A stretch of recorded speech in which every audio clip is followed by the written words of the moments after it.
I just like to thank God for just giving me this opportunity just to be back on the floor. With all the stuff that I've been through, and just thank my teammates for being with me. My teammates we just got a lot of chemistry that we're building. They get me in positions to make good things happen, and I just do at the end of the day, if I can finish it, that's good. You had a couple quick spurts for this team with steals turning into baskets. Talk about the two different spurts you had in the second half like that. Yeah, kind of to reiterate what Lang said, like just blessed to be out there and to give credit to them too. They were a good team and executing their stuff and hitting shots. So in the second half, we made it a point to lock down on defense, and that was a focal point. And we were able to come out and some balls fell my way and some steals. So I was able to get a couple of leak outs. So what's more fun, actually stealing the ball or dunking it? Probably dunking it, because I don't get a lot of dunks throughout the year, so probably dunking it. Reggie, through 2 games with this team, kind of as that guy who is the point guard and is in charge of running that offense a little bit, how comfortable do you feel with the guys and knowing where they're going to be and everything that goes into that? They make it really easy for me. I got great teammates. When you got guys like Lang and Jacoby and Jaden Nunn and guys who can shoot the ball, and Eve and Josh and guys who can finish, they make it easy. They make the passes easy, so I don't have to do a lot of hard work. Reggie, what was your first screen game like? Yeah, it was louder than I expected. I wasn't expecting that. When we first ran out and they were screaming, that was louder than I expected. Langston, how fun is that with all the kids in the house? We just blessed. We're blessed to just get the opportunity to play in front of them. Some of those kids, it might be their only Baylor game they get to go to. So we just wanted to have a good showing and just show them what it's like to come to a Baylor game. With this being Langston, to you, with this being the first game here at the Farrell Center, what did it mean to you guys to come out with the win? It meant a lot. Just to get our home game started off right. We always want to try to win as many games as possible as we can at the Farrell. But with it being the first game, it was great to start and give us a little momentum going into the next home games. Langston, obviously, there in that second half, when they cut the deficit to 10, I'm sure you guys are tired, having played those 2 games in 48 hours. What was that message in the huddle that allowed you guys to finish it off a little bit? Just habits. We preach habits, habits, habits. That's it. Just when they went on their run, we knew that we just kept doing our habits and just kept pushing that everything would turn out in our favor in the end. Reggie, you mentioned that it was kind of a concerted effort to lock down on defense. I think y'all had 18 steals. Does that maybe show the potential that y'all can have in terms of turning a team over? Yeah, absolutely. I feel like we have a really high ceiling defensively, and it's still early in the year. You can't win a championship in November. But I think we have a really high ceiling defensively, and we show spurts right now. Reggie, this seems to be a team that closes games strong, at least through 2 contests so far this season. What is that quality in a team that allows for that type of win? It's late in the game, you guys just kind of close out well and put things away. Yeah, I think, like Langston said, it starts with our habits, but it starts with the coaching staff and Coach Drew, and it just trickles down through everybody. And 5 to grind is what we call it, the last 5 minutes of the game, and we take that really personal. And everybody on our team is super competitive. So when it comes to winning time, we locked in. We talked about lengthening these 2 games real quick. Now you guys have a couple days, and then you got 2 more home games. How good is it to kind of have a time to settle and get a sense for what kind of team you guys have on the court against other people? We've been waiting to play other people all year. It was a long preseason full of practices, so we've been waiting to get at other people, and now that we have the opportunity, it's just great to just get going, get our chemistry going, and just build together as one. Anybody else? Thanks, guys. Thank you. Appreciate it. First and foremost, the Scream Game's a great opportunity for us because at the end of the day, there's some kids that'll come to a game that'll never have a chance to come watch us play. And if it helps inspire them seeing a college campus to, hey, I want to get good grades, I want to go to college, I want to be at a place like Baylor, I want to try to play Division I athletics, that's a great opportunity and blessing. As far as this was a great game for us because Jason Bestia was a GA here when I was our first year here, and he's done a great job with John Brown. He's a really good coach, and having a chance to get him back was really neat. And then from that, playing wise, it was a great learning experience for a lot of our guys that. With the new Big 12, you got more travel, and you get back at 3:30 in the morning. You got to get used to getting up, going to school, going to work, playing the next day because you play on Saturday and Mondays, and in the conference tournament or back-to-back games. So this was really good to see what worked for us, what didn't work for us, what we could do better. And at the end of the day, I know with a lot of new guys, each game experience, we get a chance to see what they can do. And from that, be able to hopefully help them be more successful, and then be able to see what we need to do as a team.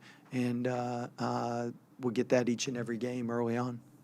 Scott, you guys obviously had a tough game less than 48 hours Yeah. ago, and then turn around and play a morning game today.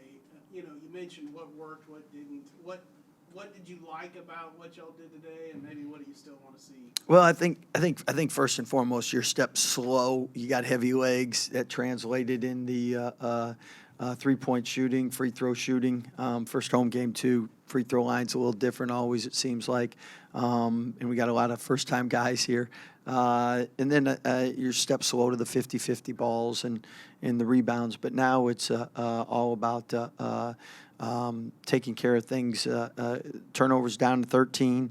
And then I thought second half, the last 10 minutes especially, we really did a much better job of dialing in and defensively really playing well and executing. And that's one good thing about depth.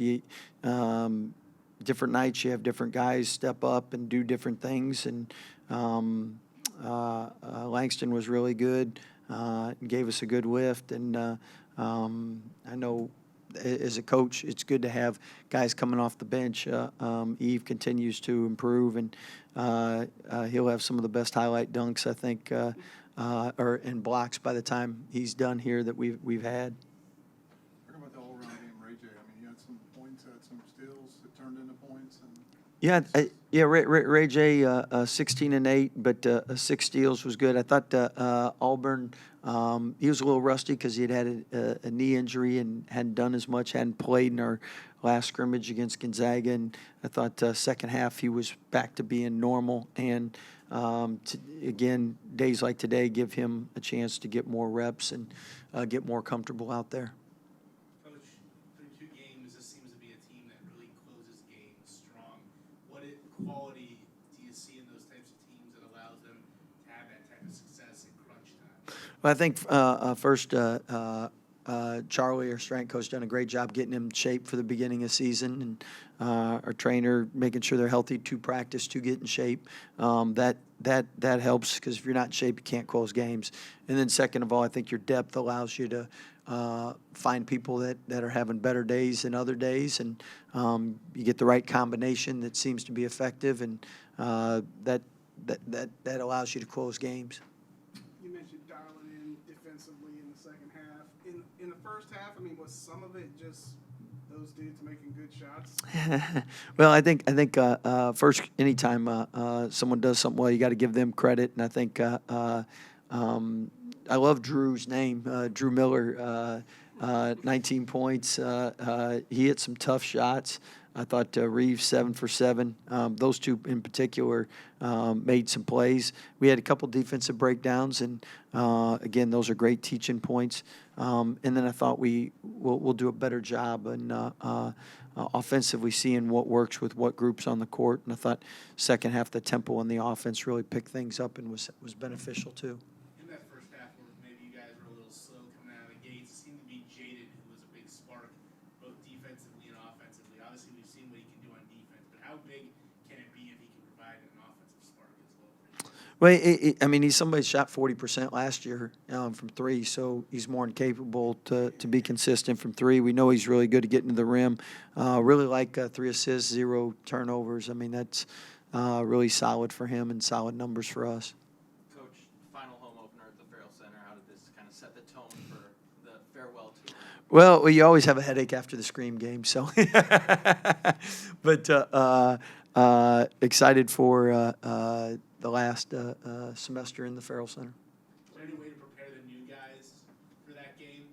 Coming from other schools, maybe they don't have a lot of elementary schools yelling at them on the end. Well, I think our returning players do a good job explaining what it sounds like. So that a little higher pitch in the voice. Scott, you got Gardner Webb on Sunday. Have you done much? So scouting? we'll tonight, tomorrow, we'll lock in and get ready for that. I mean, this is the time of year where you always have upsets, and you're like, can you believe Presbyterian beat Vanderbilt or James Madison beat Michigan State? I mean, you can just go on and on. That happens this time of year. So you got to do a good job trying to prep and get ready for whoever you're playing, because there's a lot of parity in basketball. You hit on Eve's performance, but also Josh coming off the bench. How do they kind of complement each other when they replace each other out there? Well, I think Josh. I mean, he had 10 and 7 and 8 offensive rebounds. That's tremendous numbers. And with that, Josh is really good at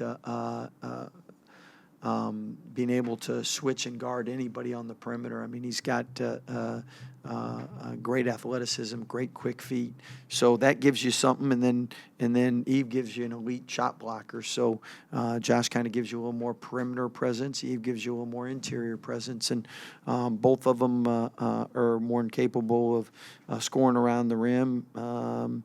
Eve has good touch, and Josh has good touch, and that's not just because today, but in practices they finish well. Is Eve's a guy whose energy y'all could feed off of? Most definitely. I mean, at the end of the day, Eve is he's got stuff you can't teach, and he's got bounce you can't coach. And against Auburn, he had our best plus minus. Thanks, Pat. Thank you guys, appreciate it. Hey.